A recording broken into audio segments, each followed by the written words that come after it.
Hello everyone, my name is Alexia Kirov and I'm a local history volunteer with Ealing Archives. I'm here at St Mary's Northolt, one of Ealing's oldest buildings, and I'll be giving you a brief run through some of its most interesting historical features. As a medieval studies postgraduate and a lifelong Ealing resident, this is one of my favourite buildings in the borough. Dating back to the 1300s, it is one of only 3 medieval churches left in Ealing, the others being St Mary's Perivale, now used as an arts venue, and Greenford's original Holy Cross Church. I say original as a new Holy Cross Church was built next door in 1941. It is this 1941 Holy Cross Church that is mainly used today, so it can be said that St Mary's Church Northolt is the oldest church in Ealing that is still regularly used for its original purpose. So if you know your Ealing geography, you'll have realised that these churches are all in the northern part of the borough. This is because, unlike other areas of Ealing, the populations of Northolt, Perivale and Greenford did not expand rapidly during the Victorian period. Therefore, there was no need for these churches to expand to cater for the expanding population.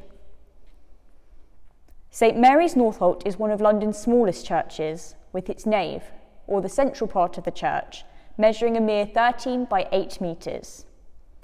The nave was built around 1300 and was made from clunch, flint and ironstone. The tiny width of the building is really emphasised when you look through the windows. You can see directly through to the opposite window.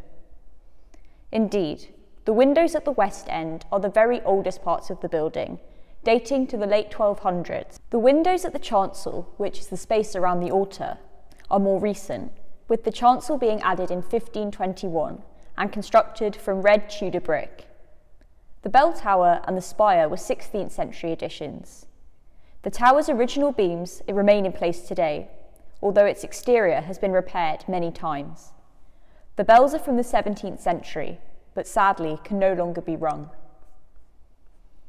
A particularly interesting feature of St Mary's are its buttresses. The most recent 2 were put in place on the west wall in 1718, when it was feared that the church was slipping down the hill. This really highlights how the architecture of this 700-year-old church has evolved over time. As you can see as you enter the church, the font is on your right. A decorative rose and the arms of the 14th century lords of the manor, the Brember family, are carved into the font. This current font is a 17th century restoration, quite possibly because the original was destroyed in the Reformation. There are also other surviving medieval features at St Mary's. This is the 14th century piscina, which is a shallow basin which is used in a church altar for washing holy vessels during services. This piscina is at the side altar to St Stephen. There are also several brass memorials to commemorate individuals who are buried here, such as the Reverend Isaiah Burrs, who was the rector from 1592 to 1610. We can also see the memorial to John Gyfforde of Islip's Manor with his wife and a dozen children. John Gyfforde is depicted in his armour, whilst his wife and children wear 16th century dress. Finally, another notable feature is the royal coat of arms, put in place in the early 18th century during the reign of Queen Anne. So with features that span many centuries, St Mary's really is one of Ealing's most interesting historical buildings. St Mary's have services every Sunday at 10 AM, so I'd really recommend you come and see it for yourself. I'd like to give a huge thank you to St Mary's Church and the PCC for allowing us to film inside here today, and also to Ealing archivist Dr. Jonathan Oates for giving me the opportunity to make this video. And if you'd like to see more videos about Ealing's local history, please like, comment and subscribe to the Ealing Libraries channel. Thank you.